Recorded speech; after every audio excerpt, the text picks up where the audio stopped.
You know, this channel needs something new, something fresh, something that I've never done before. But I just can't think of anything. Why don't you just review Smash Bros? Yeah, I would, but there's already heaps of those on... Wait a second.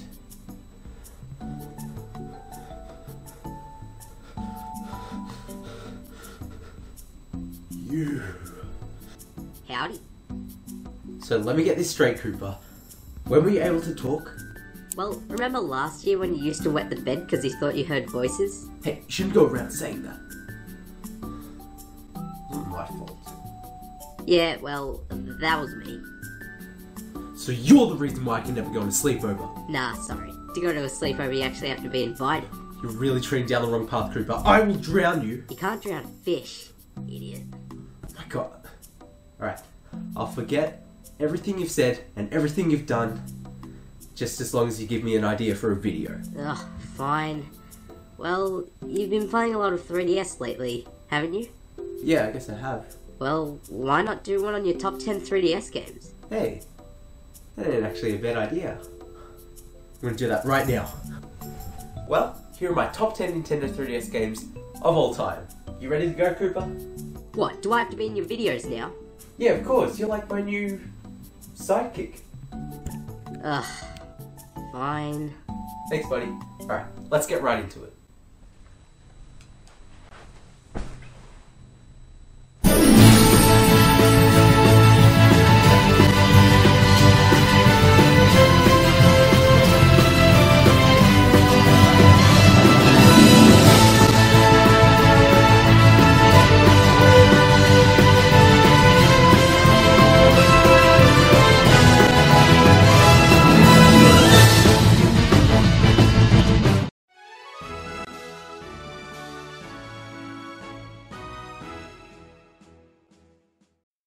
Zelda: A Link Between Worlds is a great game. However, in my opinion, it's only an average Zelda game. Hey, whoa, slow down there. You can't say that here. This is a fantastic Zelda game, and it shouldn't be number 10. God! Sorry if it's not realistic with 60 FPS, you Call of Duty fanboy. Hey, I never said anything about Call of Duty. Besides, this is my list. You can go make your own list if you want. No, I don't want it. Well then, glad we could clear that up. Oh, and by the way, this game does actually run at 60 FPS the entire time, which is really something I hadn't seen before on the 3DS. The dungeons here are easily the best part and show off some of the best dungeon designs of the entire series. Also, the non-linear gameplay is a nice way to change conventions. Well then, why is this number 10? Well that, Cooper, is mainly because it doesn't feel epic. The overworld is just a bit too bland for my liking and the story's almost completely forgotten. I get that some people prefer this, but I don't know, I usually like Zelda games that feel like a massive adventure. But this just feels empty and lacks a defining personality. Despite all this though, I had a fantastic time.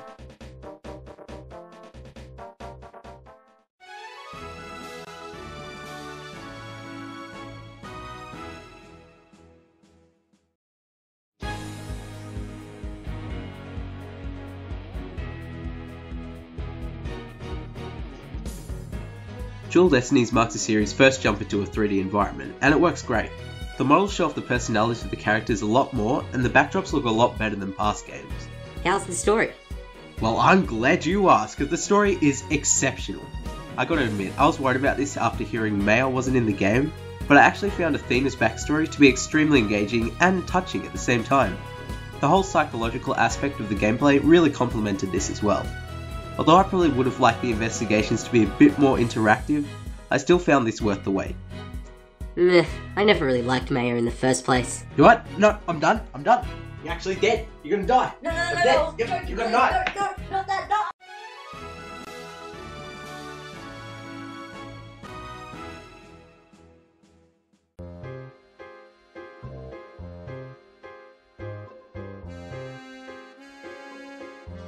I think the reason why I love Miracle Mask so much is that we finally get a really nice insight into the life of Layton when he was in school. You know, past games did this a bit here and there, but Miracle Mask is built around it. Miracle Mask, like Dual Destinies, was the series' first jump into 3D. The gameplay in my eyes is a lot more polished thanks to its magnifying glass function. But the same can't really be said about the character models. What are you talking about? The models look oh god, what is that? He's a cube! Yes, I know, but if you can look past that, what you're getting is one of the best Layton games of all time.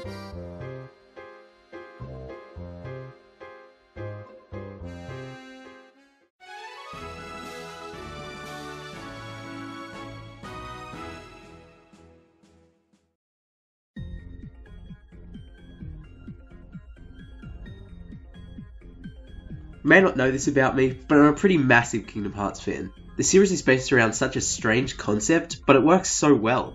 Who would have thought that this guy and these mice would have been able to collaborate so seamlessly? Kingdom Hearts Dream Drop Distance, besides a strange name, is quite incredible.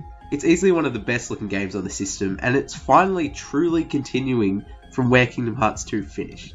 The new flow motion mechanics worked pretty much all the time, and the drop system was a welcome change. Oh, and by the way, Neku's in the game, so instant 10 out of 10 from me. It is sad that I won't be getting Kingdom Hearts 3 anytime soon, since it is only coming to PS4 and Xbox One, but you'll get me a PS4, won't you, Cooper? What? Oh, sorry, I wasn't listening. Hey, just curious, are you getting Kingdom Hearts 3?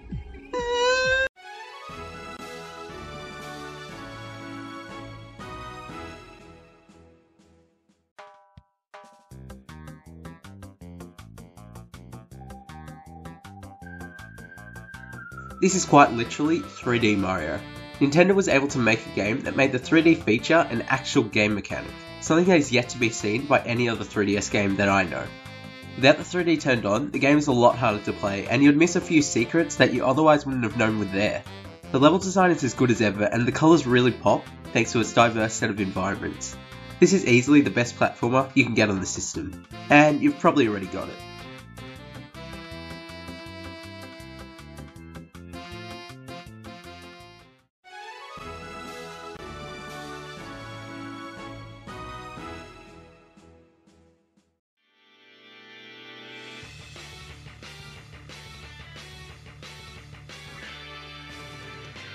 Pokemon X and Y for the third time on this list marks the first time the series has jumped into a 3D environment, and once again it works brilliantly.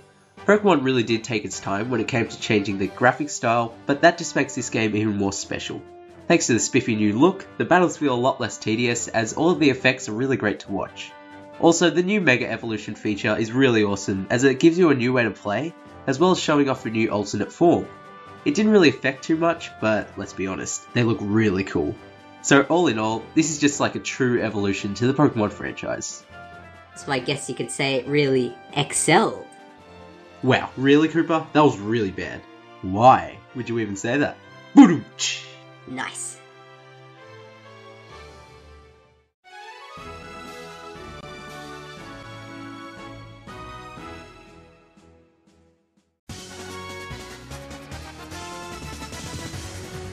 Yep, it's that good. Smash Bros for 3DS has such a long life coming for it, even after the Wii version is released. Just because it's a portable version doesn't exactly mean it's a massive downgrade. Sakurai still managed to pack it full of content and just make it as fun as ever. This entry is probably the most balanced when it comes to characters as well, as there isn't a single character that is far away from the pack. There are also a multitude of modes, which is great. I think you're forgetting about something, mister. And what would that be? Lag. Oh, yes, the online. Now, to be fair, it is better than Brawl, but let's be honest, that wasn't a very high standard. It is far from perfect. You kinda just have to get lucky when it comes to finding a smooth game, but when it works, it is insanely fun. But when it doesn't, it really doesn't. But hey, I'm still having tons of fun, and it's still incredible seeing Smash run this well on a portable system. So great work, Sakurai.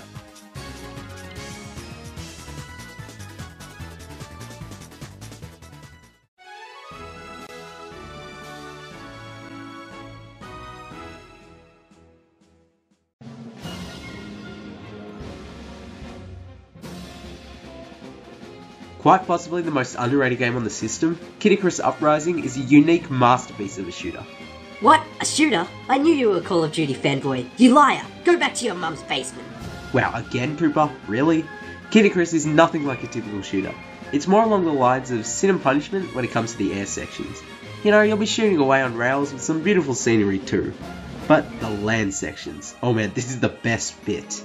The fighting is fast paced and the incorporation of both melee and range attacks works like a dream. The online is really great as well, and I spent a really long time playing some good old Light vs. Dark. Also, I know this isn't really a popular opinion among people, but I really love the banter during the story missions. They actually made every character likeable, including the villains. There is so much content here as well, and because it was made by Sakurai, the menus are the best. Now, the music is absolutely incredible. I absolutely love the soundtrack, so much so that the boss theme is actually the music for my intro. And if you didn't realise it, that track is one of my favourite music tracks of all time. This game really does deserve more recognition. So Cooper, was that enough proof? Yeah, I get it. It's great. But you're still a Call of Duty fanboy. Damn it.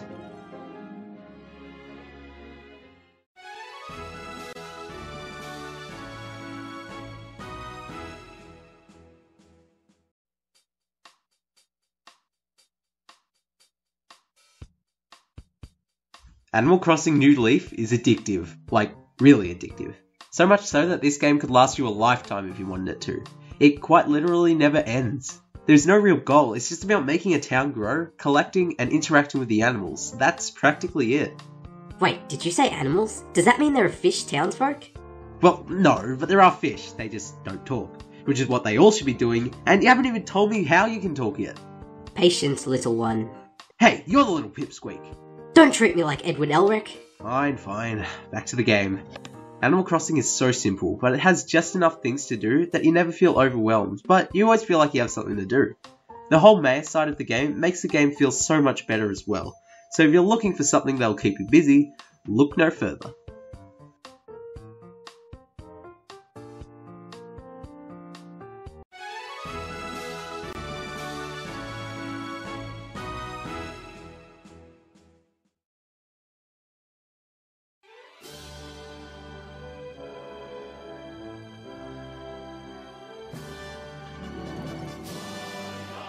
Masterpiece. It's actually the only way to put this game. Fire Emblem Awakening, when I first played it, was great. I played through it on normal mode, went through the entire game, and found it to be worthy of my number 2 spot on my top 10 games of 2013, a past video I made.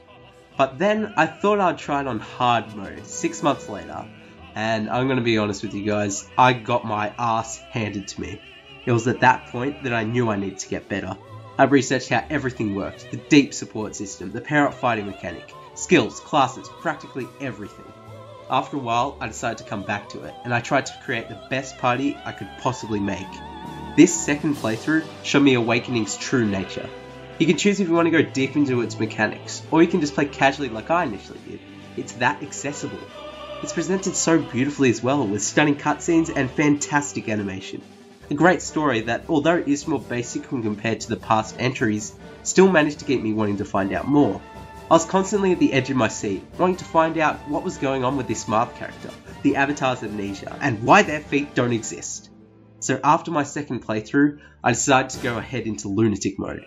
I put everything I learnt from my glorious 2 playthroughs and the internet into this one file, and after a long struggle, I finally beat it. I still need some time to recover from the psychological struggle that is a permadeath lunatic run, but soon I'll probably start my Lunatic Plus playthrough, which I hear is nuts. You done bragging? Yeah, I know I am a bit, but there aren't many games in the world that I master, which just goes to show how good Fire Emblem actually is. Seriously, I can't recommend this enough. You know, I never thought I'd say this, but I agree with you. That's a hard list to make. Cooper, what did you think of your first video? Well, I didn't vomit. Oh. Well. That's always good, I guess.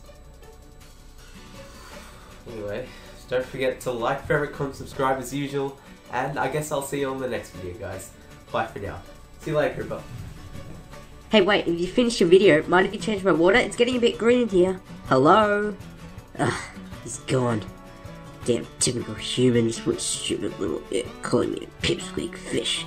Going poo.